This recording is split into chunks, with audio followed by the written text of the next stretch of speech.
Agility, and you just keep testing and trying different things out. What worked 6 months ago is just not going to work anymore right now. I think every organization should turn their sales org into a sales lab. So you have to create this agile framework, like Kaizen, man, every day, continuous improvement. The Industrial Growth Institute podcast connects you with the big thinkers, makers, and subject matter experts across all aspects of an integrated B2B industrial revenue growth function.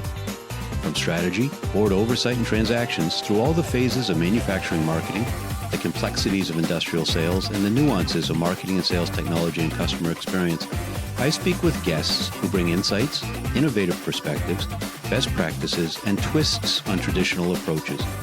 Each episode explores high-level thinking and in-the-weeds actionable tactics. If you enjoyed these discussions, then please help me out by liking and sharing the podcast, and especially by leaving a comment and giving a review. So with no further ado, let's jump into this episode.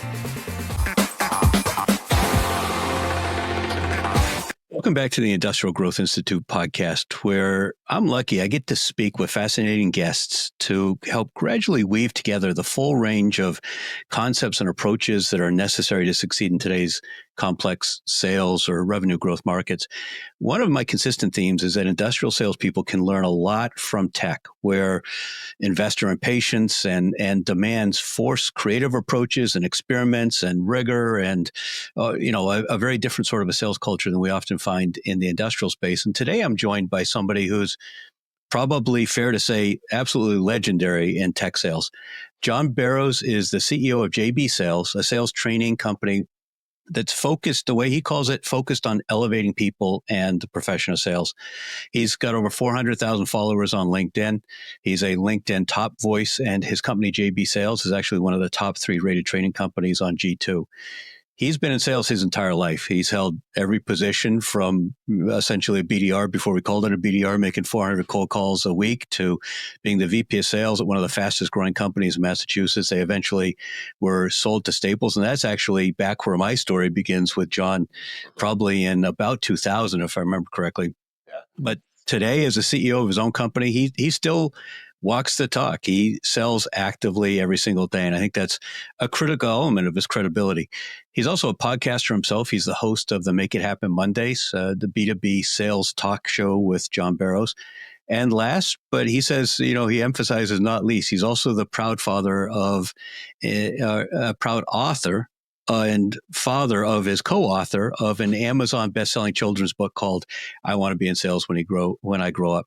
He wrote that with his daughter to help introduce sales to the younger generation. And they have both committed that 100% of the profits go to charity. So as we kick off, please don't forget to do your part. Hit the bell, like, share, comment, subscribe to this podcast, share this episode with friends and colleagues. And with that, please join me in welcoming Mr., as he calls himself, Make It Happen, John Barrows. Hey, what's up, Ed? It's good to see you, man. I appreciate it. Yeah, absolutely. I'm glad that you've carved out a little bit of time to join me for this conversation today. Of course, it's been a while. It's been, like you said, I think it's been almost 25 years, if give or take. So. Does 2000 sound right?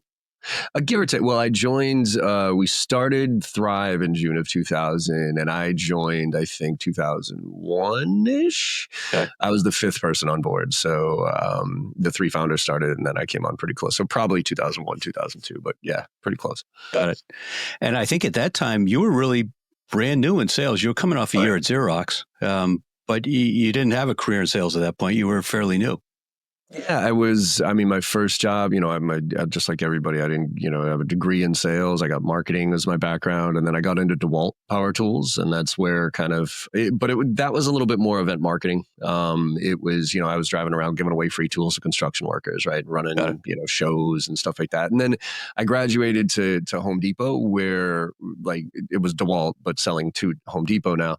And that's where it kind of evolved a little bit, where, Home Depot obviously had to buy DeWalt tools, but I had to take that $10,000, $15,000 order and turn it into a $50,000 order, right? So that's where I learned, cross-sell, upsell, relationships with the owner of each store, right. How to kind of manage and get on the good side of the employees, so I could kind of do some of the stuff that I wanted to do. But then I got Xerox, and that's really where I got my true sales education. I sold copiers to the government. government, which is about as bad as it gets from a commodity standpoint. And then I joined Thrive Networks, and that's where I kind of took off from a just entrepreneur and startup world, which I thrived in because I didn't realize it was part of my DNA, but it was definitely when I got there I realized it was. And did you get the year-long Xerox Sales University that we always used to hear about, or had they changed it when you joined? So it was interesting, right? So it was an 8-week sales training program that they were famous for, right? And you went up to Rochester, New York. You spent 8 weeks in class and, doing role plays and all that other stuff. And then you theoretically should have gotten into territory, but you were almost like an apprentice where you got partnered up with somebody for a few months, whatever it was. And then you got your territory, right? That's how it used to go. I was the first year that they brought the training local. So instead of everybody going to Rochester, they had a regional versions of it, right? So the Boston office is the one I went through. And it was still 8 weeks. And theoretically, you still should have had an apprentice and all that stuff. But for some reason, I interviewed well. I remember, that's actually a funny story in itself. But they gave me a territory that was just absolutely ravaged. They had like 5 or 6 reps in 3 years. Wow. And so they put me in territory effectively day one.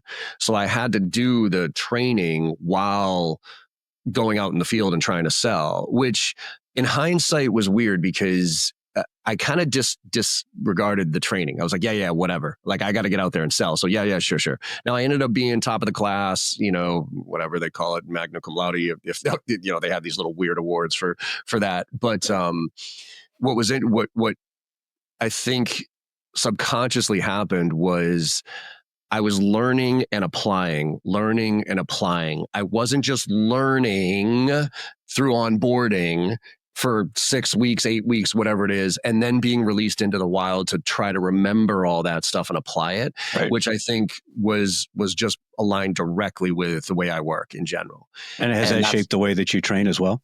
100%, right? Because I can't stand training that's theoretical. I personally can't even stand role playing when it comes to training, because 9 times out of 10, it's the trainer showing off because they've done it a million times, and it's in just such a fake scenario that would never actually happen. So to me, when I got to Basho, fast forward, they had their training was different. It wasn't role play based. It was like you train something in the morning, like for the modules that we delivered, we would train in the morning and then we would do live application in the afternoon. So it wasn't like, okay, everybody stand up and now pick your partner. It's like, pick an account that you want to get into, do some research, write this email, send it, right? Oh, you got a meeting coming up next week? Let's prepare for that meeting. Let's go through this. And so it just resonated with me. And I'm a big believer in application. Like, try it, apply it, learn it, apply it, and be agile enough to adjust and move on and fail fast. And so that really resonated with me early in my career. That makes a lot of sense, although what you're describing also makes me acutely uncomfortable because I'm a huge believer in role play. I think there's a step in between. I think you teach it, and then we have to kind of, if we have a sports analogy, we have to walk through it. We put the X's and O's on the whiteboard, we walk through it, we jog through it, and then we run through it. And it feels like the run through is, okay, call somebody up and actually try it. But many people just have to hear it coming out of their own mouth first in order to get comfortable with it. I agree. And I think, again, it's how you apply it and who applies it, quite frankly, right? Because my disdain for it always came from the sales rep who never, I could tell never actually did the job, or if they did it, they weren't very good at it. Right. But we've all heard, if you can't teach it, train it, right? Or if you can't do it, train it. So I would always go through these role plays and be like, dude, like, yeah, okay, but that's like, it just sounds so fake and contrived. So even for me, like, and again, these were the people so that's why I have a particular disdain for it for myself. But where I think role playing has an absolute impact, and I love it, is actually right before you're about to do the thing. Okay. So in your sports analogy, right? Like, I don't just play ball. Like, if I'm playing in a game, I don't just show up and I'm like, all right, cool, put me on the court, let's go, and start shooting, and start playing the game. Right. I take a few layups, I stretch out a little bit, those type of things. But I do it right before the game so I can visualize, okay, like, I'm going to shoot some free throws so I can visualize it going in. Great. That's when I think it's huge, right? So like right before I'm about to do a call blitz, I want a role play because I want to get the first few out there and whatever, but then I quickly want to transition to live application to see if I can, same thing with a meeting. I'd love to role play a scenario with a client that I'm about to meet with my boss, right? Hey boss, here's the scenario. I'm walking in. These are the three people. Here's my agenda. Here's the way I think here's my goals for this. Could you act as that person? And by the way, I'm going to ask you this. I want you to object, right? I want to kind of figure out how that goes, those type of things. Like, all right, let's run that. Cool. Now let me go do it, right? So that to me is where I think role play can have a pretty significant difference. Makes sense. But it's just the role play to role play that's the part that bothers me. And how about this fundamental mindset that when you start a job, you ought to get sales training? Obviously, it used to be prevalent, whether you talk about IBM or Xerox or anybody. It seems now to be, at least in the space where I live, quite unusual. What's your sense? Should every company have sales training every year? Yeah. I mean, that's very selfish on my part to say the answer to that question, but yes. But so yes, and I think it depends on the type of sales training. I think look, I think we're moving into a world right now, and I don't care what you sell. AI is coming for all of us. Okay. All of us. I don't care what you sell, who you sell to. Tech, we're at the leading edge of it, and I'm seeing it wipe out sales professionals. And actually, I think it's going to lean back in your direction from a kind of a manufacturing standpoint, because I used to crap on, old school sales reps who were, golf and steak dinners. And I'm like, you fucking dinosaurs. You know what I mean? Like that's just so 1980, 90 selling. And, and I preach like value was the new relationship developer. Like if you're like, just because you bring me out to a steak dinner and golf that's not value. Bringing insights to me is value, right? Right. And you can combine the two, obviously, but sure. I always used to kind of crap on. Now I've reversed my opinion. I actually think steak dinners and golf are effectively what's going to be left, because the intelligence, AI is already better than us at everything. Like from an IQ standpoint, AI, I don't care who you are, I don't care what you sell, it's smarter than you are, it's better than you are. And as soon as our clients start to figure that out, and so instead of sitting with some dipshit sales rep that's going to drone through BANT questions and some stupid demo that they don't care about, they can just turn to ChatGPT and say, what do I need to know about this product and service? And how does it fit into what I do? And how does it compare to their top? As soon as the client really clicks on that and says, wait a minute, why do I need you? Then what's left? Well, what's left is the human element. What's left is the EQ side of this, which I fear, especially in SaaS, we have gotten so far away from. You think? Oh God! SaaS and COVID.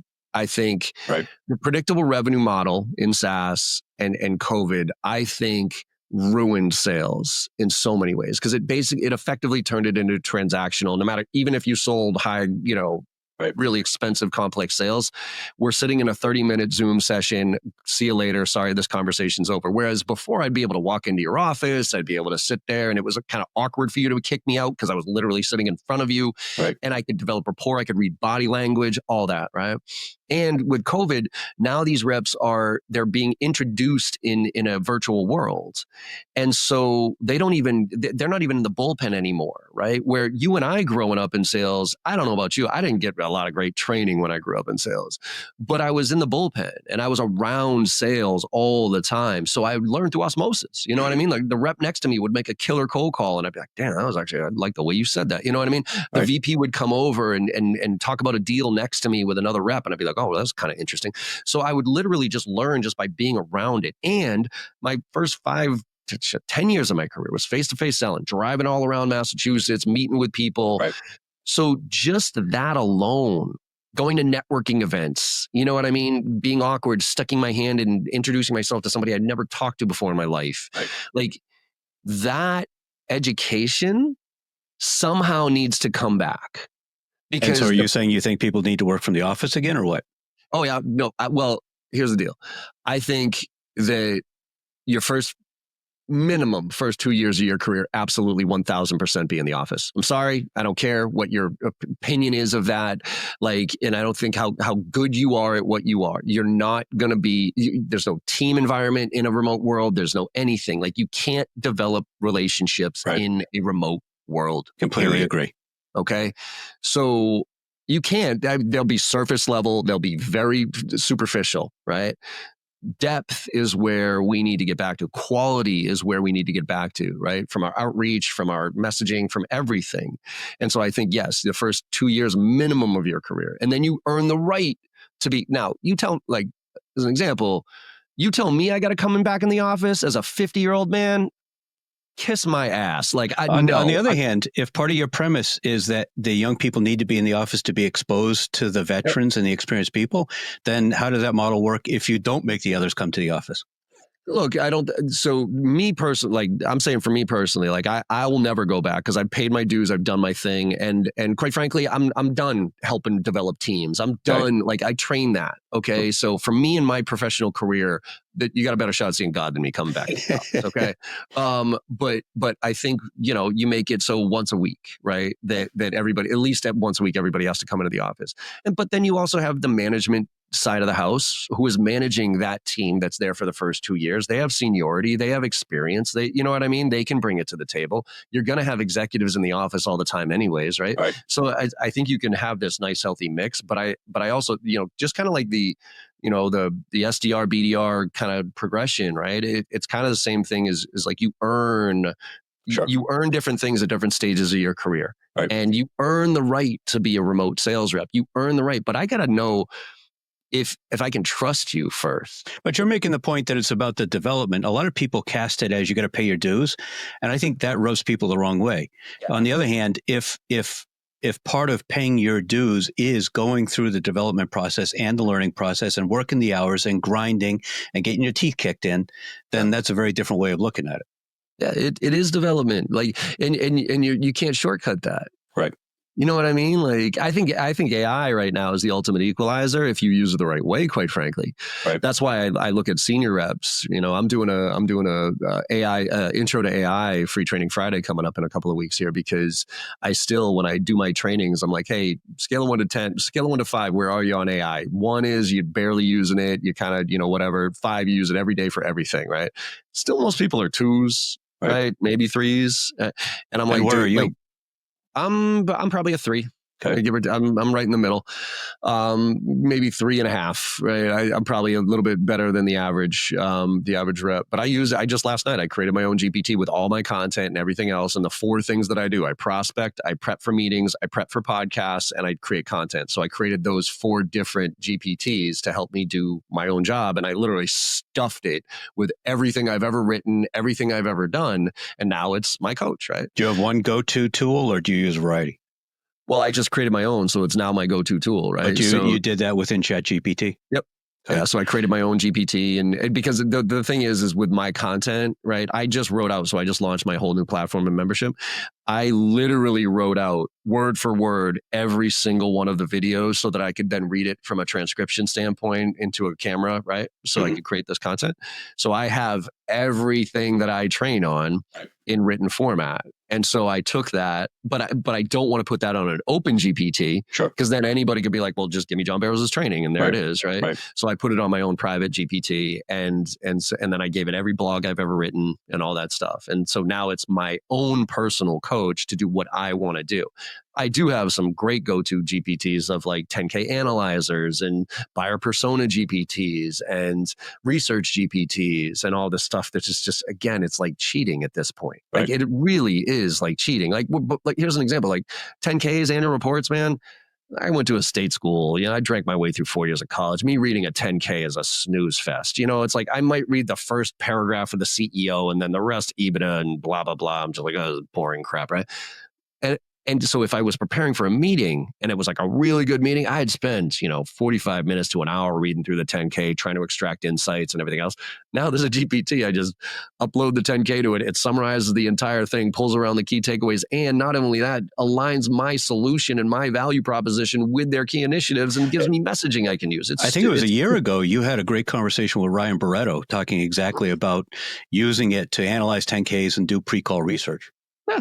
It's stupid. Now my pre-call research, by the way, so my training, and I still think this is important. So the challenge that I think we've gotten in ourselves in, well, there's a lot of scary things about AI. There's no question about it. I mean, we can get into the matrix conversation and that type of thing, which I firmly believe we're in anyways. But the challenge with where we are right now is we went from a search engine to an answer engine. Google, and you can argue Google told us whatever it wanted to tell us, whatever, fine. But at least it gave us options. You know what I mean? So when you search for something, you could kind of pick your source of truth and be like, okay, let me read this one, right? Now AI is, nope, that's the answer. And quite frankly, it can't be right. It fundamentally can't be 100% accurate because the internet is not 100% accurate. Right. And so if you look at AI as like as a co-pilot, as a coach, as a curiosity thing, it is an absolute superpower. You can leapfrog other people. I go back to like business acumen, right? Well, I think that's one thing that's sorely missing in today's world with these kids. Like, we don't teach them about how to have a business conversation. Well, for the right kid who's interested enough, their business acumen could go from 0 to 60 overnight if they felt like it, right? But the problem is most reps don't use it as a curiosity thing. They use it as the answer. So they ask the answer, they take it, they cut it, they paste it, and they send it, or they say it. And that's the danger, because that's where humans aren't necessary. That's when that's when the customer is going to start to say, wait a minute. So here's a perfect example. You have a 22-year-old kid who ChatGPT says, call Ed Marsh. And when you call Ed Marsh, here's 2-3 things about his background, and here's what to say, and here's a value proposition that'll absolutely blow his mind, right? And I call you and I say that thing, and it works. And you're like, holy shit, that's really interesting. Tell me more.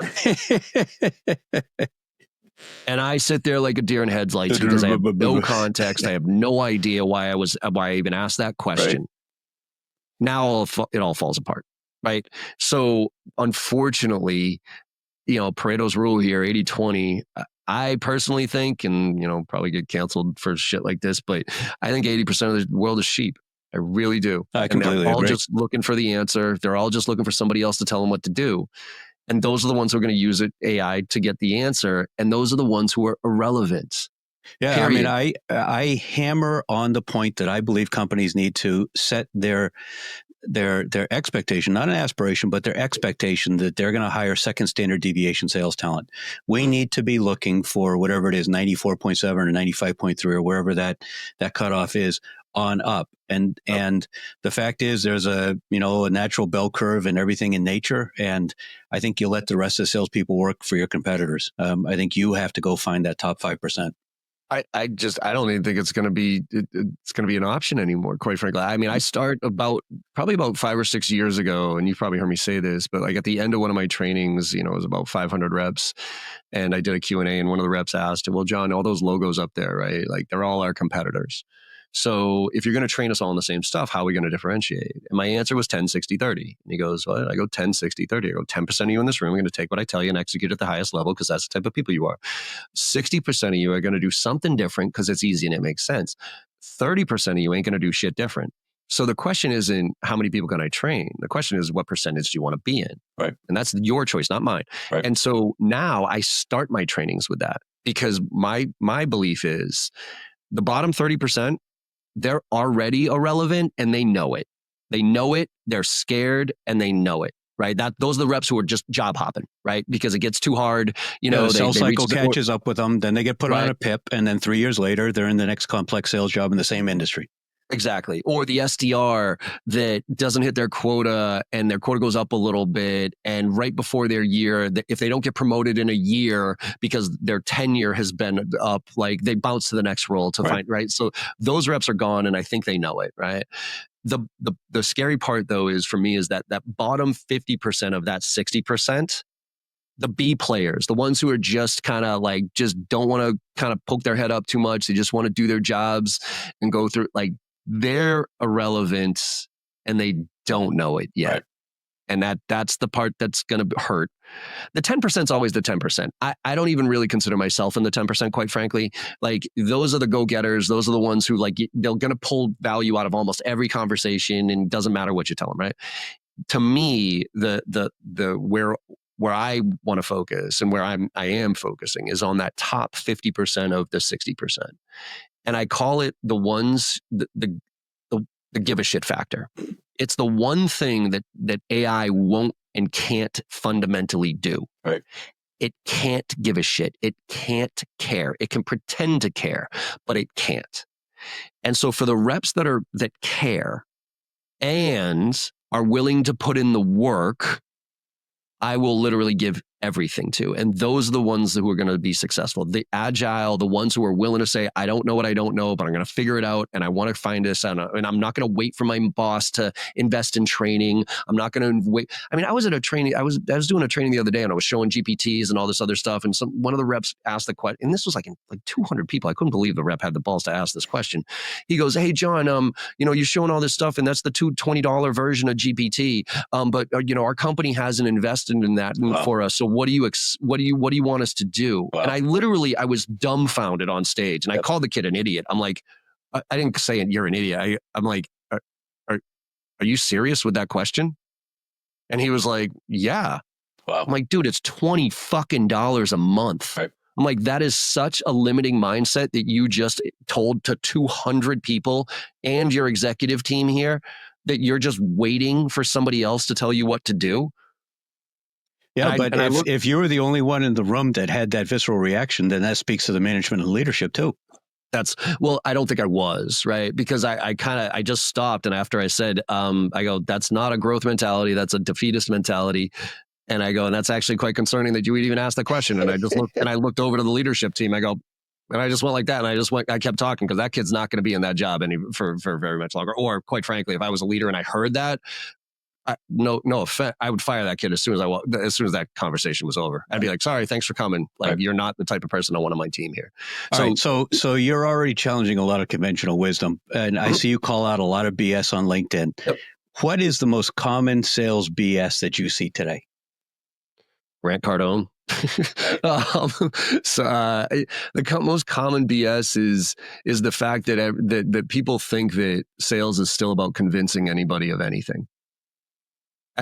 If you think sales is about convincing somebody about something, you're just a jackass sales rep. You're just a douchebag trying to get paid. Sales is about helping people solve problems or achieve goals, period. How about discover and understand their problems? Yeah, we're problem solvers. Right. That's it. And if you are not a problem solver, get out of the profession. If you don't genuinely care about helping people solve problems, get out of the profession. Right. Here's another one. I make my skin crawl when I hear people say, "Oh, I could sell." That's a guy who can sell ice to Eskimos. If you tell me that, I'm telling you that's an asshole. Like, a guy who can sell ice to Eskimos is an asshole. So when you say that you help people sell without losing their soul, that sounds like an indictment of sales in general, but I don't think that's how you mean it. No, it's an indictment of the perception of sales. It's an indictment of how some sales, quote unquote, gurus approach the profession. Absolutely. I mean, look, we have a bad reputation for a reason. It's not like I'm sitting here saying, oh, sales is, all sales reps are great and we just have a few bad apples. No, we have a lot of bad apples.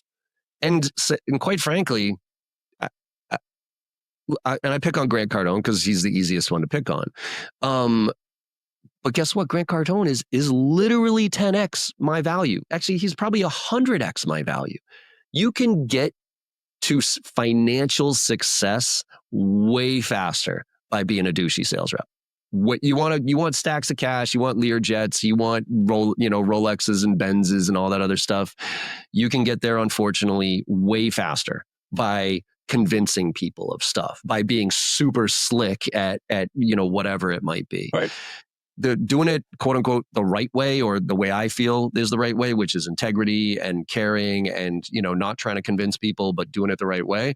It's a lot longer road to success. Right. And it's a lot more painful, quite frankly. And I wish it wasn't, but it is. Speaking of pain, does losing deals bother you? I hate to lose more than I like to win. I was going to ask you, that was kind of the next question. Which side of that continuum are you on? There's no question. I hate to lose. Winning, great. And maybe if I was a basketball star, if I hadn't won the championship yet, I'd say winning is everything and whatever. But for me, I don't learn from my wins. I learn from my losses. And so for me, I learn a lot, but I hate it. And I even say this on social too, right? It's the same thing with the trolls. I mean, I got 400,000+ people following me, right? I have very few, and I've been blessed. I don't know why, just maybe because of how I've approached things and whatever, that I have very, very few trolls. Like, Very few in my whole career, quite frankly. I've had a couple that have popped up every once in a while and I've stuffed them back in their place and that, right, whatever. But I could write a post and get 100 positive comments. And that one negative one is the one I pay attention to. I'm like, and that's a loss to me. You know what I mean? Like I didn't reach, even though that's an absurd expectation, is to make everybody happy. So right? how do you build resilience? How do you recover when you lose a deal? I mean, I think I go back to the advice that I got early in my career in sales is you never let the highs get too high and then never let the lows get too low. Right. Like you just keep going, man. And you also have to have a plan. I mean, if you don't have a plan, then you're going to get frustrated. You're going to be short-term focused. You're going to go down dark holes if you get a, but if you know, and we can back up on this. And if you know your why, Simon Sinek, if you understand your core values and then you know what your priorities and goals are, and then you back into what those goals are from a big picture standpoint, right? And like for me, my daughter's 14. She's in high school right now. She's got 4 more years of high school. My plan is when she graduates, we're cashing out. We're going down to Costa Rica and we'll do a snowbird thing, probably live half and half. And so I have a vision for where I want to be. And so a loss is a loss, but it's just a loss on a way to that vision. And so it's not like if I didn't have that, a loss could be devastating, right? Because I now look at it in a vacuum to say, oh my God, I just lost a huge deal. Like on Friday, like just this Friday, I got an email from somebody who I was locked in with. The guy said, great, positive, look, I'm looking forward to this. And then he kind of like didn't respond to a couple of times. Then I got the email on Friday. Sorry, John, we decided to go in a different direction. I'm like, what the, that was a pretty decent sized deal that I was working on that I was like on the forecast, like 90%er, ready to rock. And I'm like, ooh, shit. Right. Okay. Hey, guess what? I got to get back to prospecting. You know what I mean? So it's like, okay, cool. Right. And I also have my routine. I know what I need to do. And I think it's a lot about just confidence in yourself, quite frankly, which is hard to build early in your career, right? Usually early in your career, confidence is masked by ego. I crossed that ego barrier a long time ago. I have an ego, obviously we all do, but I've been humbled too many times to realize that my ego is worth a shit. But I got a lot of confidence in myself. And so I got a lot of confidence. And also, quite frankly, one more point on this is when you've had to rebuild multiple times in your career. And when I say that, I mean, from zero. I mean, we haven't talked in a while, but early 2023, I had this company, 20 employees, about 6 million ARR revenue. And it all went to zero in 2 months. 2 months. Because remember the tech industry when it came to a screeching halt early 2023? Remember Silicon Valley Bank? Remember all that, right? Every single one of my clients had money with Silicon Valley Bank. Wow. Every single one. And I am not a monthly recurring, I'm not an MRR type of company. I'm a professional services company. So we had sponsorships and we had training. And guess when sponsors and training gets renewed? Beginning of the year. Right. January hit, GPT pops up too, by the way. And within 2 months, I went from 6 million to zero. Wow. Had to rebuild everything. When you go through that type of shit and come back out on the other side, okay, losing a deal here or there is like, who cares? You spoke, though, about the importance of having those goals. And I am always shocked at the number of sales managers that don't know their salespeople's spouse's name, don't know how many kids they have, much less get into what their personal goals are. Now, I understand there's a line between personal and work. On the other hand, if you're a manager and you're trying to help somebody understand why continually improving their craft and hitting activity expectations, because the sales math tells you in order to hit your income level, to achieve your personal goals, this is what you need to do. I don't know how a sales manager can motivate their team if they don't have that kind of information and conversation. No, that's a kind of an old school mentality of like kind of treating everybody the same, right? Like, hey, we'll put the gong up and the leaderboard, and everybody compensation is what everybody cares about. That couldn't be further from the truth. It never has been, but maybe back in the day, I will say, I think my generation, your generation, our generation here, I don't want to say it was coin operated in sales early on, but I was like, hey, give me my territory, give me my quota, get the fuck out of my way and let me go make some money here. Right. Like, I don't need this fluffy crap. I don't need you to know about my family. I'm here to make money. I'm here to do a job like that. But that's a wicked old school mentality, right? Now with this generation specifically, like you have to tap into the other, to their personal in some way, shape, or form. You don't have to get personal, like really, but you should know. I mean, that's why for me, when I had a business, when I had employees, I put family as one of our core values. And everybody always says, oh, family, companies aren't like families. That wasn't my point. My point was family, period, is one of our core values. Not that we're a big family. I don't believe that. No, we're not a family as a company. Shut up. Because I can't fire my daughter. Right. Okay. So stop with this. Especially because she's your co-author.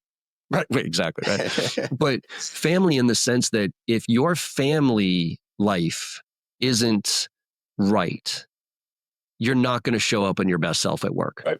So for me, I had a policy where if you got a message, a call from your family that you needed to take for whatever reason, I didn't care what it was. I didn't care if you were about to go to Vegas to do a sales kickoff in front of 500 people and we were going to get paid $50,000 for it. If your kid got sick and went into the hospital that day, like, I don't give a shit about that client. I don't give a shit about whatever it is. Right. Go take care of your family. We'll figure it out. And I would tell that to clients too. I'd be like, hey, I just want to let you know, this is my policy. So if ever any one of my employees has an issue with their family, it will absolutely oversee what we're doing for you. So I just want to let you know that, right? And that to me is really important. And that's why I think, managers, they need, there's some macro stuff that we all need to improve upon, but this is actually where I think AI is going to come in really, really handy on the frontline coaching and management side of the house, right? Because you learn differently than I learn, right? All these different things. And reps these days are kind of afraid to take feedback from managers because it's subjective and they think the manager doesn't like them. And so the manager doesn't give good feedback. And so HR, all this crap. So it's actually getting worse, quite frankly, now. Mm-hmm.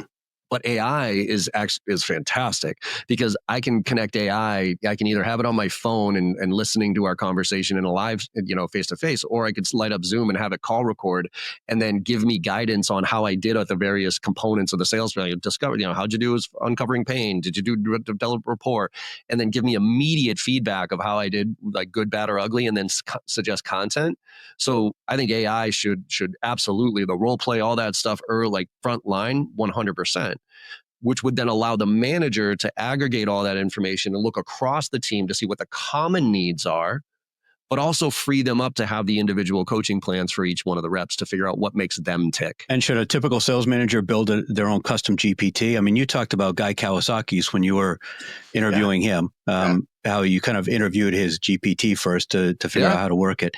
But I mean, as you're describing it, if you just ask reps to go into, even if they're willing to pay the $20 for the pro version, to just go into standard chat GPT and ask for coaching, that feels like it's going to be very generic. Should the manager build their own GPT to do that?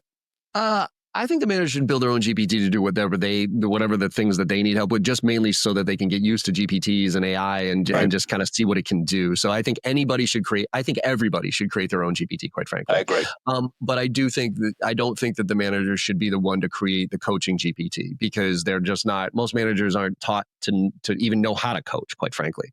There are some tools out there right now that already do it way better, right? So it's not just the generic chat GPT, but it's, a company that has created an AI bot. And some of them are just generic where you can get a coach and do a quick little role play. Others actually embed into your system, create your own LLM and then use information from your set, like your Salesforce instance, your marketing materials, and to coach you on exactly what you sell. Right. So I personally would invest in one of those if I was a manager these days. I would look at those tools 100% to bring them inside and use that as the coaching, not me creating it. Let's talk about the curse of excuses that tends to plague B2B sales. I know you tell the story about one day you got disgusted. You decided to take control and just dismiss excuses, make it happen became your tagline. Talk a little bit more about that kind of epiphany that you had.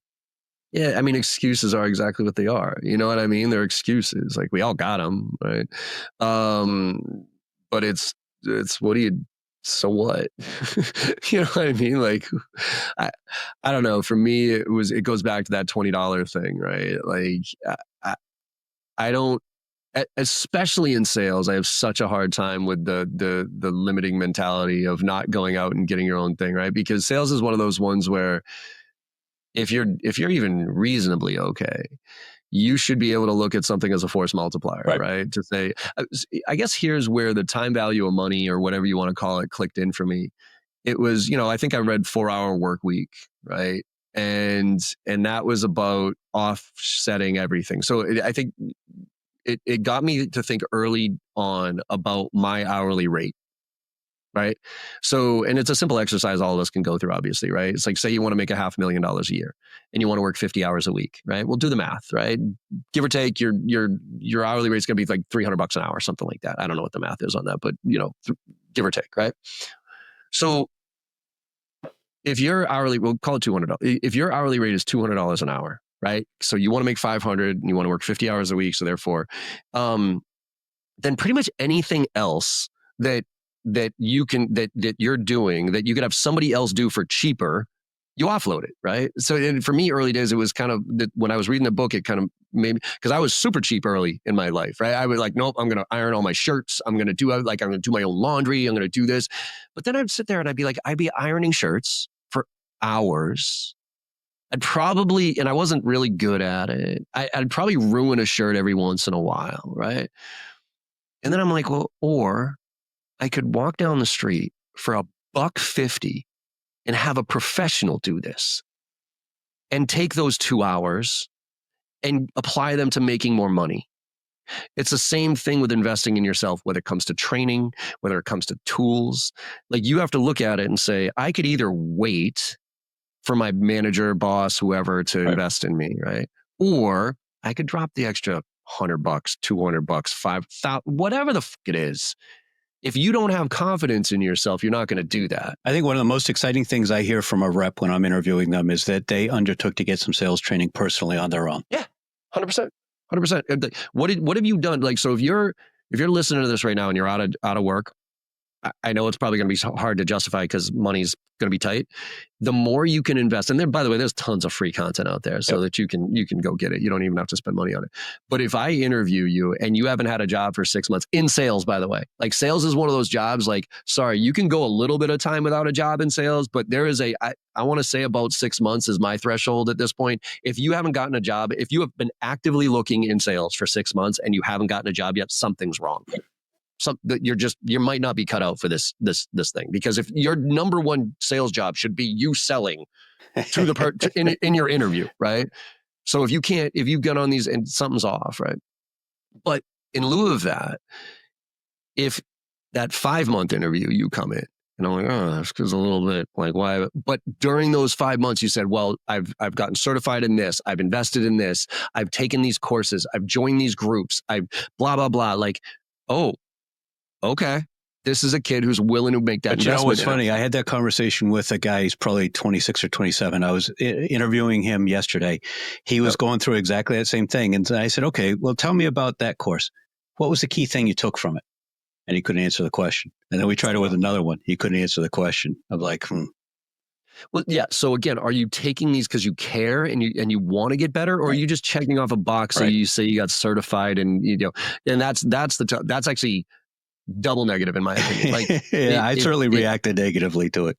Oh, if I ask you, it's like somebody who says they read a shitload of books and then you ask them about, which one's your favorite? And they're like, well, I got a lot of favorites. And then you start digging into, okay, well, tell me a little bit about Freakonomics. What were some of your big takeaways on that? And they're like, well, it was pretty interesting. And they try to flip it back on you. Like, you've lost all credibility. And now, unfortunately, just in that instance alone, by the way, I now don't trust you at all. Exactly. Yeah, and like, trust. No matter what, you could be truthful in every aspect of your life, but because you played that fucking bullshit game, pretending like you were smart, pretending like you did these things, I now don't trust you at all. And if I don't trust you, I can't work with you. I can't hire you. And I think that trust is a critical thing. And one of the I was looking. So as we're recording this right now, we're in mid-April 2025, and I think you've got 241 episodes of your podcast. I believe that a podcast is an interesting tool for a variety of reasons, but a huge part of it is building trust, showing up every week or every day or every month or whatever your frequency is. So people get to know you, they hear you, they see you, and you build this track record of experience and thoughtfulness or whatever the case may be. So you've been doing it now, I think, every week for what, 5 years? At least probably 10 years, 10 right? years? Going back to it. Yeah. So you were doing it very early. What prompted that? How did you have the insight that made sense to do? Again, timing's everything, right? One of the early days, I had this kind of I had invested in a bunch of marketing companies to help me do, and they were just disastrous, like 20 grand a month, and I would see nothing from it. So I was like, I want almost like a growth hacker, some kid that I can just work with and whatever it is. And so we started working together in TikTok and, fun stuff like that. And, Snapchat early days. And he was like, you should probably do a podcast. And what I was doing was I called it, the evolution was this. I had a community. A lot of people, I'm sure, same to you, they reach out, hey, John, can I pick your brain? I got a quick question. And I'm like, I'm sorry, I can't jump on 15-minute calls with every single person that asks. So you know what? I'm just going to do an office hours. And this was back when Facebook was relatively new, right? And you could live stream on it. So I was like, you know what? Mondays, I'm just going to light up lunchtime, answer questions, right? Office hours. And it was marginally successful, 15, 20 people would show up, right? But it was usually be the same people, right? And I kind of, after a while, I got a little bored. I'm like, you guys aren't really asking me any interesting questions, so this isn't really working. And so I started bringing people on, right? So guests. And so then I started doing that, and then I would just start interviewing them. And then I realized I don't learn by reading books.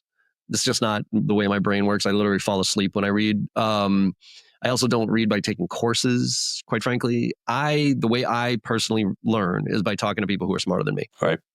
So I enjoyed the conversation. And I think one of my superpowers, if I was given one, is curiosity. I know I'm not the smartest kid out there.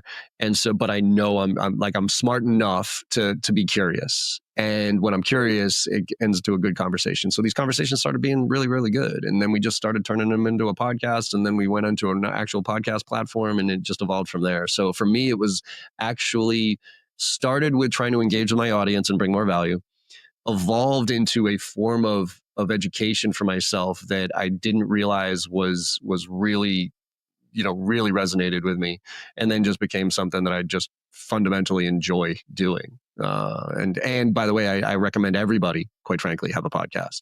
Yeah. So a lot of people are saying, Jesus, too late. There's too many of them now. Some people said the same thing when a few companies had websites too. What's your answer to that argument? Well, yeah, if you want to be Joe Rogan, sure. You know what I mean? And hopefully nobody wants to be Joe Rogan. But anyways, but if you look at it different, if you look at it as how many downloads am I getting on? Yeah, stop. Don't even bother.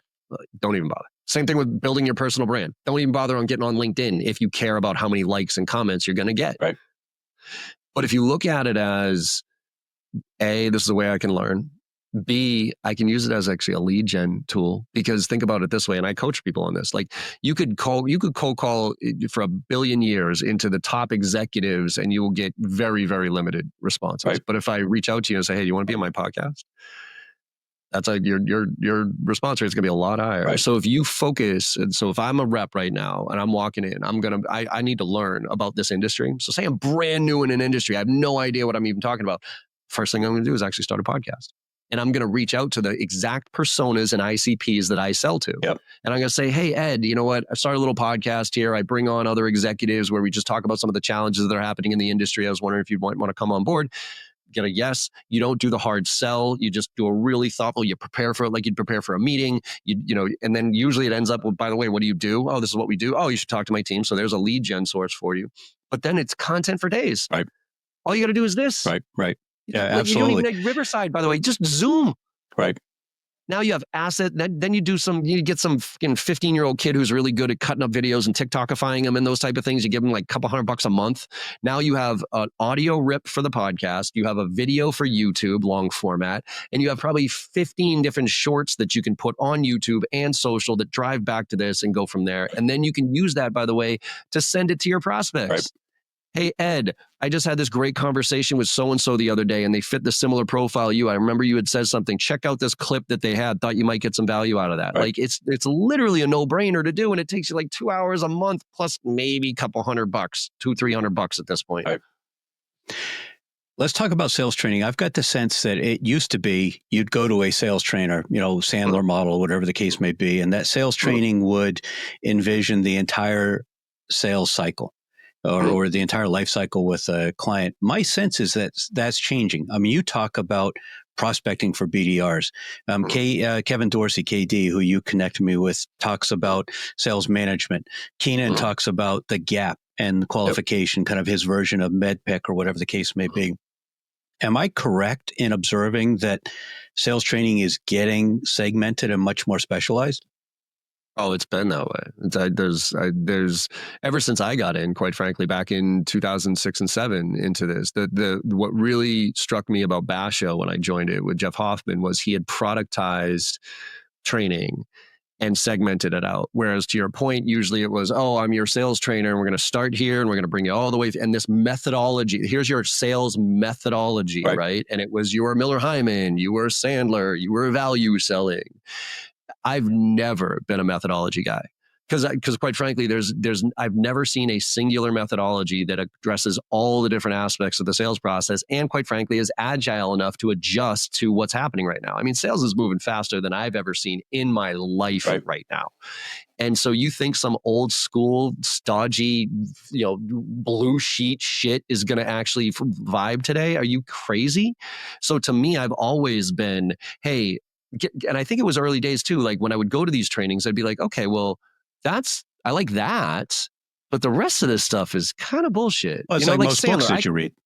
Yeah, same thing, right? It's like it's 90% fluff with that 10%. So that's why I don't like books, because I don't want to read 200 pages to get to the 5 that actually matter. Right. That's why I love blog posts. That's why I love those type of things, because I'm all about, again, application. Like, let me learn it, apply it, learn it, apply it.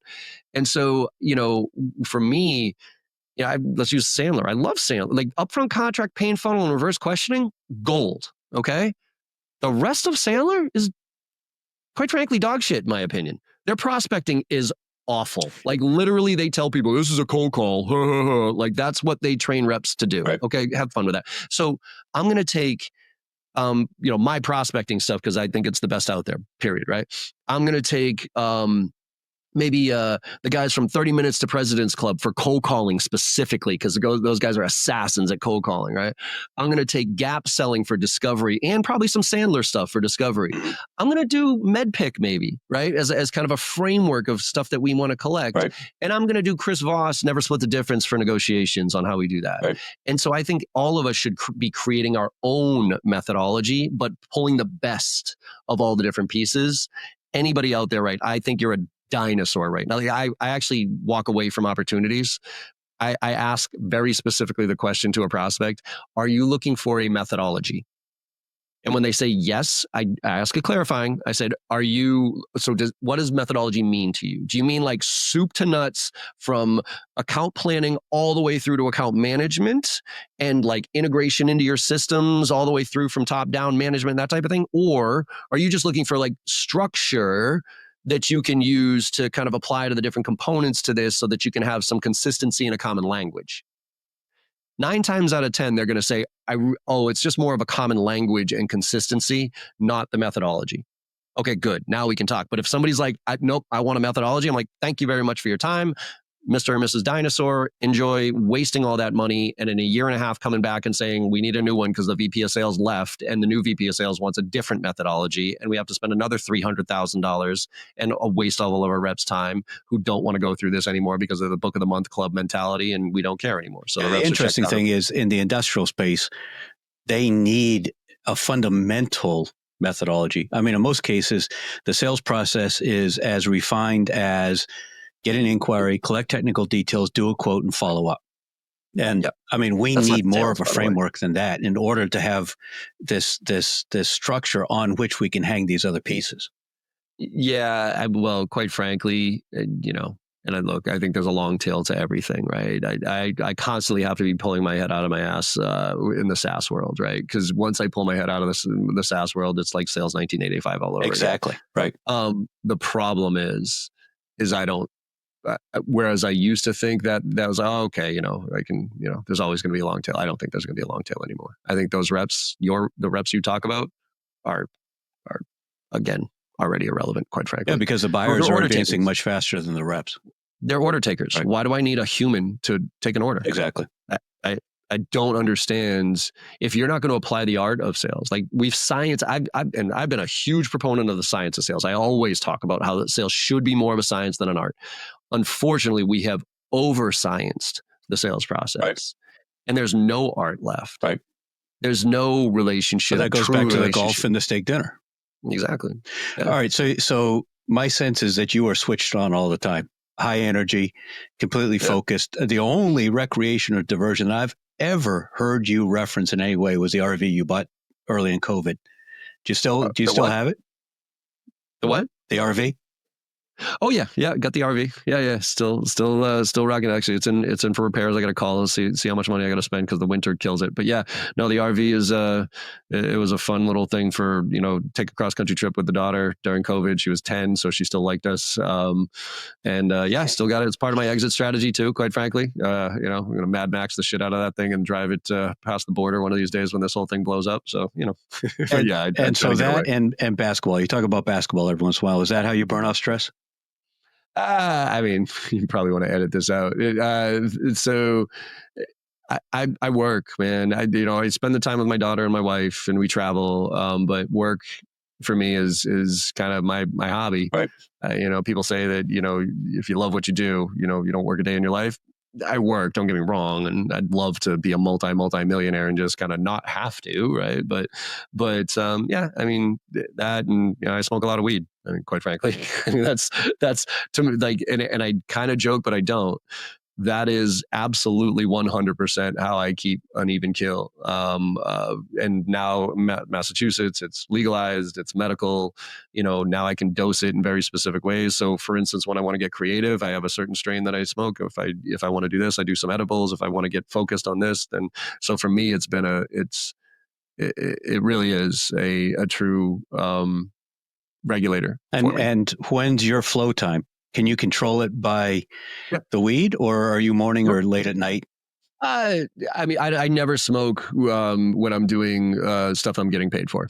Never smoke during the day. I never smoked for work. I have too much respect for other people's time and money to, even though I could argue that I'm really good and all that other stuff when I'm stoned, I think it's disrespectful when somebody's expecting something from you for you to be anything other than 100%. But my flow state is, I get up at 6 o'clock every morning, kind of do my thing, get my daughter to school and go. And then then she comes home at 6 and we take a break from 6 to 7-ish, 7:30-ish to dinner and catch up on the week. And then she goes and does her homework and my wife and I go back up and do work. So my flow state it depends on what you mean by flow state, right? Because there's an admin flow state where I can just hammer through just spreadsheets and bullshit and stuff like that. Then there's a creative flow state.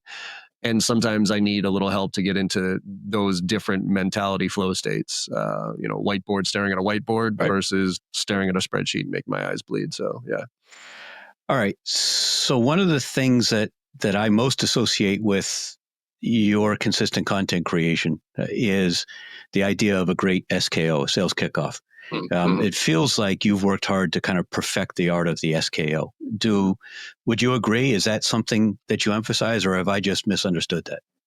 No, I don't know if I've worked on perfecting it. I've worked on trying to break it as far as the history of like the most sales kickoffs. And again, I think it goes back to my personal disdain for people who get paid a lot of money to stand up and spew a lot of crap that doesn't have any impact or change in any way, shape, or form what I was going to do. That's why I'm not on the keynotes circuit, by the way. And I did create one keynote. Like I did create what I would consider a keynote, right? Which is, I call it the continuous growth mindset. You can find it on YouTube if you want to.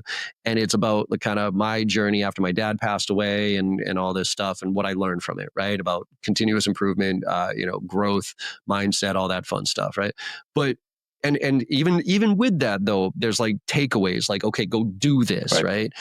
And but historically, most of my keynotes are like training, because I'm like, if you're going to sit here and listen to me for an hour or 2 hours, whatever it is, I want you to be able to walk away with something that you can do, not just a good feeling. And that's what I had such a hard time with. I'd see keynotes and I'd be like, okay, that was great, interesting, but that literally has zero. I'm not going to change a single thing about my life based on what you just said there. All right, so let's start zero based. Let's build a perfect SKO. What does it look like? Well, it all depends on what the priorities of the organization are. I mean, I think it shouldn't be product knowledge. Anything that is and especially now, anything that is a one-way delivery of information should not be at a keynote, should not be at a sales kickoff. Okay. You should record that, send it to the team beforehand, let them, like, product knowledge. Do I really need to spend 2 hours sitting to our head of marketing, listening to the new features pulling that they're people out of the out? field, flying them in, buying them dinners, having them hung over, all of that just for them to get the information they ought to be getting on their own anyway? It makes zero sense to me. Right. Why, I guess before we went virtual, like, I got it. You know what I mean? It's a great way for us all to get together and whatever. But now that everybody's used to this, and we have video recording tools that are so easy that we could just light it up and be like, hey, I'm just going to walk you through the new demo here. Everybody just watch that. Now, when you come to sales kickoff, it's application. We're working on messaging, we're working on account plans, we're working on you know what I mean? We're role playing in scenarios. So my best sales kickoff is obviously setting the stage for the year about the organization. You got to paint that vision, because everybody has to know where they're going and how they feel part of it. The problem with, I think, a lot of executives, when they paint the vision, they don't boil it down to how the people in the room are part of it. It's almost implied, like, hey, yeah, sales team, we got to hit these numbers. But I think it's really important for an executive to outline exactly where we're going this year, how we're going to get there, and what your role as individuals is. Because if you don't paint a vision for people, they will just do their job. Right. If you paint a vision and they feel part of something bigger, you can get them to do 10 times more than what you pay them for. That goes back to generational differences and how the manager needs to engage people now. Exactly. So once the executive paints the vision, then I think it's incumbent upon, and this is where I think, VPs of sales need to take a step back here for a minute and stop barking at enablement and telling them what to do, because VPs of sales inherently are usually emotional about what they need. They're very rarely backed on fact and data and insights. So we need prospecting. Our pipeline's terrible. And it's like, we need negotiation. My reps suck at negotiation. Well, does the data support that? So I think leading up to sales kickoff, enablement should be doing deep analysis, data analysis with whatever data that you have to identify the true gaps and reasons why they're missing target, why you're doing this or whatever it is. And then putting together a plan for that day that is a true kickoff. Isn't a one day we're going to stuff all this down your throat and good luck out there, everybody. It is no. We are going to introduce these concepts because they align with our vision, and they're the gaps that we need to fill so that we can make sure that we're going to hit that vision. And we're going to kick things off with this part of it. But then next week, we're going to do this. And next month, we're going to do that. And so it should truly be a kickoff, but it should be a hands-on kickoff of working on stuff that you can't record on a video and send to people to consume. You've got sponsors. You recently started talking about Clay. You've talked about CRM by Unbounce for a while. Did you hesitate initially to take sponsors, or did you feel that was a comfortable part of your model all along? Well, I kind of, with my previous, so when JB Sales kind of evolved and we ended up creating Sell Better as part of it, right? That was our first entree into the sponsor world for us as an org. And that made me feel fine, because that was a weekly webinar and there was leads and sponsors for those leads, right? So I kind of saw the value of it. I saw that game, right? Then when it all fell apart and I went back off of my own, I looked at trying to diversify my revenue streams, right? And this is why I think all sales reps should do. It's like, you got to look at your ecosystem, right? So who's your ICP and persona, and then how many I always look at what's the number of meetings you need to get on a monthly basis to be able to kind of conversion ratios hit your numbers. So based on those meetings, where can they come from? Right. And this is what I did back at Thrive. Obviously, there's cold outbound, right? Whatever. There's inbound, your website SEO, but then there's partners, right? Now for me, there's sponsors. And then there's, whatever channels. So you look at optimizing those. So for me, I looked at it when I went off on my own, and it just was kind of serendipitous in the sense that I was talking to, Kevin Dorsey. And I had asked him, I was like, man, I was just talking. I was like, man, I just wish there was somebody like an agent. Like I wish influencers out in the B2C world, they have agents, right? Sports people have agents. I wish there was like something for like LinkedIn influencers to have an agent, because I just need somebody to go, like, I have a huge audience here, right? And he was like, I got a guy for you, as a matter of fact. Wow. And he introduced me to this guy, Anish, who was really just getting started. And he had this concept of being an agent and I was, started working with him, and I said, look, before we get into this, I want to be crystal clear here. I am not going to be a NASCAR logo. I will not rep anybody and everybody just to get paid. The only sponsors I will work with are the ones that either A, I use their product, like I have to use it so I can have credibility in it, or B, I know their leadership team, I've talked to customers, and I believe in their product or service. Because going back to what I think the number one thing you need to be successful in sales is a belief in what you do. If you don't believe in what you do, then go find something else to do. It's the same thing for me. I built my entire career off of authenticity. I can't, in good conscience, take money from somebody just to put a post on LinkedIn and say, go buy this shit, right? So for me, I had very strong, very limiting sponsor guidelines. And we put together a list of sponsors, tools that I used, everything else, and I had him go out, and now he knows exactly who I like to work with. So I only work with a few. I don't work with 50 of them, 4 or 5 at a time. And 4 out of the 5 I use myself and talk about the use cases, right? Again, not, hey, look, there's a great little marketing thing here. It's like, no, look at how I just used clay. Like I just created this table, and holy smokes, like now I can do this. Otter, like I just recorded this and I did that. Like, what in the hell? Like that was bananas. Yeah? My whole concept with my membership is, I call it the JB Sales Learning Lab. And the idea behind it is, again, going back to, I know I'm not the smartest kid out there, but I've gotten to a point in my career where I got a decent amount of experience. I also have access to people and resources and tools that most people don't, right? I mean, I can call up, I talked about Guy Kawasaki. I'm not on a, texting relationship with Guy Kawasaki or anything like that, but I got some pretty cool access to some pretty cool stuff. And so, bringing that in front of people and showing them how I'm learning out loud, basically, you know what I mean? It's like, I don't know what the answers are, but I'm gonna learn out loud, and y'all come along, and if you like it, let's go, right? But you figured you kind of learned your way into video, I think, long before other people. You've been heavy into video, over-indexed in video for, 5 years, 7 years, quite a while. Yeah, I think it goes back to my lack of liking to read text, and when everybody's like, oh, the book was so much better, I'm like, no, it wasn't. This is because the movie was better. Like, because I'd rather enjoy maybe technically the book was better because it gave more nuances and better characters, whatever it is. But I thoroughly enjoyed the movie better than spending 12 hours reading that book. It feels like it also fits better with your emphasis on authenticity. Absolutely. And you can't fake. And where do how do you feel about video as part of prospecting? Like the Drift tool Drift used to have, or Vidyard, or Wistia Soapbox, or something like that? So I haven't had a lot of, I think it all depends on personas, and everything else, but I haven't had a lot of luck with it. I like LinkedIn video. I like LinkedIn videos that you can send those. But the Vidyard stuff, I think if you have something to show, then what I can't stand is the generic, whiteboard your name on it because it's mail merged. And when you open it up, it's like, hey, thanks so much for, I think that's just even worse than a spam message, right? But I think for my use cases on video is like, if I can show you something, if I have a dashboard, for instance, say you're a cybersecurity, right? I'm obviously not going to send video on your first one because cybersecurity will never even touch that. But if I nurture you for a while and maybe you engage with some of my content, maybe on the fifth or sixth one, I'm going to be like, hey, not sure if you have a single pane of glass here that you can see all the security instance. Usually a lot of the CIOs that I work with have multiple different systems that they have to look at, but we created this dashboard where you can look at everything here. I just wanted to show it to you here. See how this works? If that resonates with you, give me a call back. Like, that's a use case that I think is pretty impressive.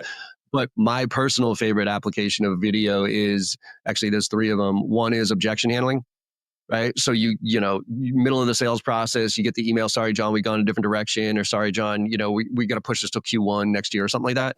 Instead of, you obviously want to call them, right? But they're not going to pick up the phone. They know what's coming. And what are you going to write in an email that's going to magically change their mind, right? So instead, I just light up a video and I'll be like, hey, Ed, I got your email, man. I'm a little confused though, because you had said earlier that your main priorities were X, Y, and Z and blah, blah, blah. And now it seems like your priorities have changed. Would you mind just getting 5 minutes back on a call with me just so I could kind of reset expectations here? Because I'm just a little confused, right? Like a very genuine, like, that has great use case. Another one is delivering proposals. So obviously I want to deliver my proposal to power. Okay.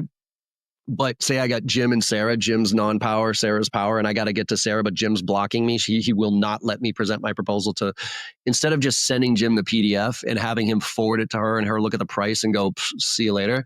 I create a video and I put a little bubble head in the corner. I bring my proposal up and I was like, hey, Jim, instead of just sending you the PDF here, I just wanted to kind of walk you through how we built this proposal. And, here's the highlights that you said that were really important to you. And here's the components of our solution that I think really align. You can look through the details later, but I just want to make sure I highlight the reason why I think we're such a good fit for your, what you're trying to accomplish here. Oh, and by the way, if you want to send this to Sarah, feel free. And Sarah, if you're watching this, I just want to let you know, Jim's been great to work with. He's been such an awesome steward of your business. I kiss his ass a little bit, right? So now I send it to you, well, Jim, and now because of Vidyard or whatever tool you're going to use, I see that you opened it. I see how long you watched it. Right. And if I did it right, I basically just did your job for you. Right. So now you forward it up to Sarah, and now I'm presenting in front of Sarah. Right. So those are my two favorite. I like those use cases better than prospecting. I'd gone partway with that second one, but I'd never thought about the part kissing his ass at the end too. Yeah, it's a little bit, don't make it obvious, but just be like, hey, you know what? I've been so impressed with the process here and what you guys are going through. I'm really excited about the opportunity. Jim's been great to work with, that type of thing. So, you don't want to cheese it out, because if you do, then it goes back to authenticity, right? You used to work for Jack Welch, and I think you and I may have traveled a similar journey. I used to have a great deal of admiration for that kind of approach to business. Let's not screw around. Let's find good people. Let's hold people accountable. But I read the book, The Man Who Killed Capitalism, a couple of years ago, and it reframed the way I think about it. I think you went through kind of a similar adjustment. What's your opinion at this point? Yeah, unfortunately. Look, there's a lot of good that Jack brought from a no bullshit, like, let's cut the shit here. Like, let's get to work. Let's do this right? He was a little bit draconian though, with how harsh he was. He didn't, the EQ, the relationship side of the house meant nothing to him. He was very, very black and white. I will give him credit though, and create a bit of a, everybody gave him shit for top grading. The whole concept of always fire your bottom 10%, always, no matter what, right? And I talked to him about that, because it was when he was doing his online MBA program, and I was his VP of sales for, it was only a couple of months, but it was a really cool experience. But he goes, I was like, Jack, I gotta, would love to just pick your brain about this. He's like, everybody always gives me shit about that. He goes, I don't understand why. He goes, I'm not that bad. He says, I actually think that the opposite approach is worse. And he painted this picture. He says, all right, so say you have a rep, okay? And that rep is not good, right? They're average at best or whatever, but they're not great. But you don't want to give them bad feedback, right? Because you feel bad for them, right? So you give them okay feedback for their entire, life, 5 years, 6 years, 10 years. Hey, yeah, you're doing an okay job, Ed. You're doing all right. You're doing all right, right? So now this person develops this false sense of security about the fact that they're good, right? Because you're too chicken shit to have the conversation with them. Then the economy turns or whatever it is and layoffs come. And everybody knows that layoffs, for the most part, usually start at the bottom and they move their way up, right? So they start with the lowest performing people, and then you kind of hopefully stay with the good ones. So now you have somebody who's sat in their job for 5 years thinking they were good, and now all of a sudden they get fired. Now they have this massive inferiority complex because they're like, well, wait a minute. I thought I was good at what I did, and now I'm apparently not. He's like, what's worse? You dragging somebody out like that and then giving them that scenario, or coming to them up front and saying, look, you don't suck in general. You just suck at this. I'm going to do you a favor. I'm going to let you go find what you're great at, because you're not great at this, nor are you ever going to be great at this. So I'm going to pull this Band-Aid off right now. And as harsh as this might feel, I'm actually doing you a favor, because you're now going to go find what you're meant to do. And when he explained it that way, I was like, you know what? That is far more. It's like when you have a pet and that pet's old. Like my dog, when I was growing up, it was like 19 years old. You know what I mean? 19, it was a poodle, it was 19 years old. And towards the end of its life, it barely moved. It couldn't control its bowels. It shit all over the house. And my mom was always like, we got to put this thing down. And my sister and I were like, no, it's our dog. We love our dog, right? That was the meanest thing we could have done to that fucking dog. That dog was in misery for the last 2 years of her life. What would have been the right, humane thing to do was, as soon as it couldn't move by itself, as soon as it couldn't control its bowels, to say, let's put you to bed, sweetheart. It's been a good ride. Right. It's the same thing with business. People sometimes need to be told that they're just, and it's okay that you're not good at this. You'll be good at something else. Speaking of being good, are phone and email still good? Are they still effective for prospecting? Again, industry dependent. I think, and persona dependent, quite frankly, just like video. I personally think these days, though, that cold outbounds needs to be seen as more of a marketing function than a sales function. I think it's about impression points. I think it's about positive impression points. I think the days of, again, I'm being very general here. I think in your space, probably cold calling is a lot more effective than it is in the tech space right now. I agree completely, absolutely. Same thing with email, right? Is like, tech, it's just, I get 300 emails a day, right. You know what I mean? Type of thing. And your space is a lot different. But quite frankly, in general, if you think that these days that you're going to get through this gauntlet, you're going to be able to A, get the right contact information for somebody, good luck with that. B, make a call and have anybody other than a human pick up the phone, good luck with that. C, have somebody who is worthwhile talking to, not a gatekeeper, right? So you have to go through that gauntlet first.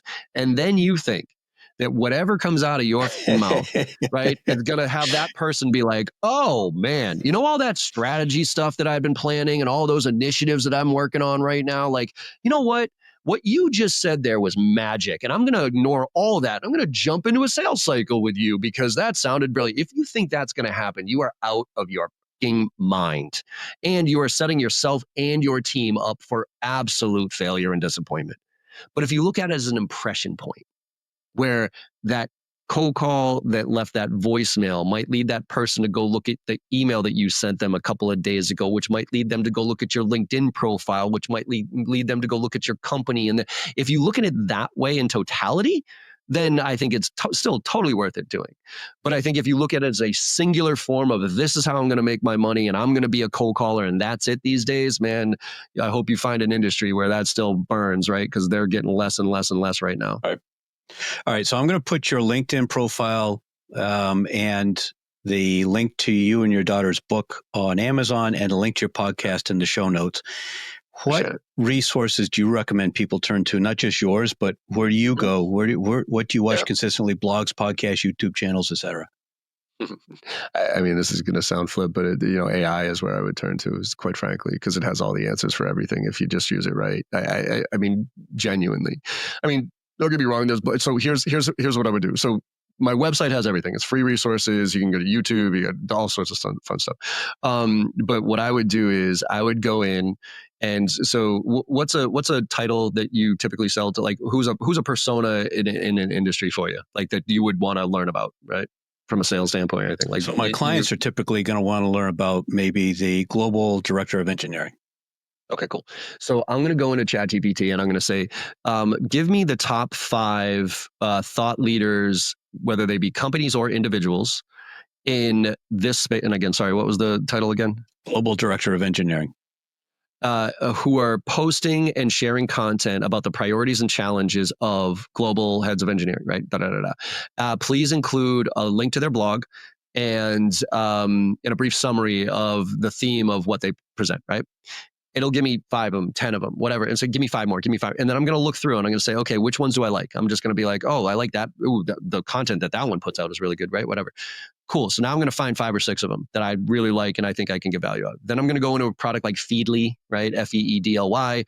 It's RSS aggregator. I'm going to create a folder in there called, Global Heads of Engineering. And I'm going to dump those 5 blogs in there.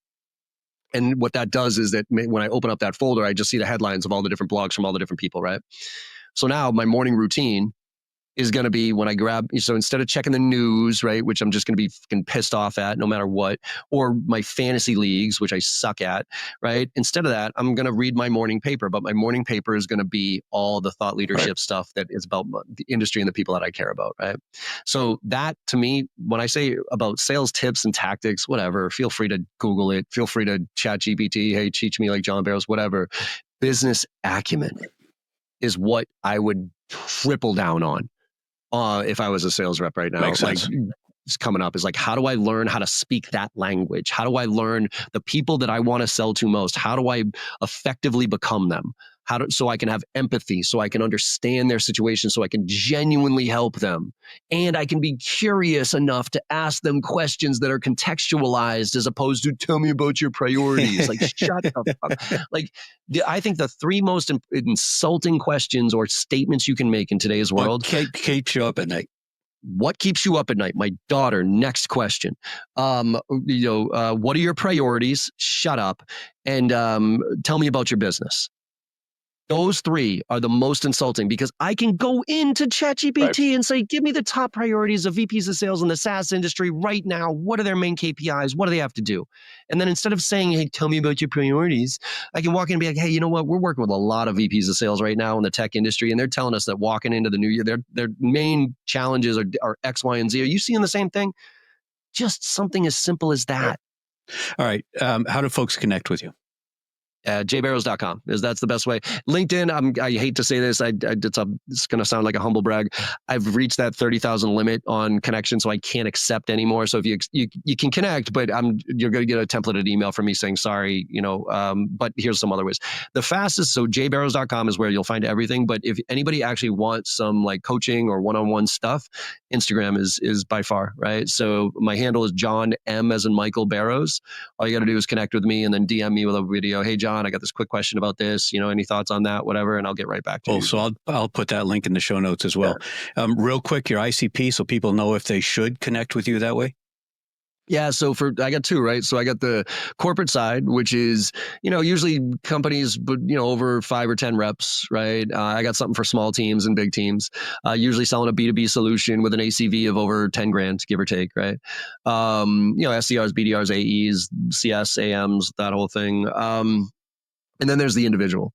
And the individual for me is, I got 3 different programs on my individual platform. And that is anybody who's willing to get better. Anybody who's willing to put in the work and wants to get better at sales, that you'll find value. I just launched that like 3 months ago, and it's all brand new content, all with AI stuff. And again, just learning out loud with everything else. So if anybody's looking to level up as an individual and not wait for their company to invest in them, those individual channels are the ones that I go for. So, all right, wrap us up. 2 minutes about what companies have to understand about how B2B sales is changing so they can succeed. I was going to say through 2030, but I think based on this conversation, we're through 2027, maybe. I was going to say. So what's the question? 2 minutes to wrap up what companies have to understand about what they have to do to succeed. Agility, and you just keep testing and trying different things out. What worked 6 months ago is just not going to work anymore right now. So you have to create a framework. I think every organization should turn their sales org into a sales lab.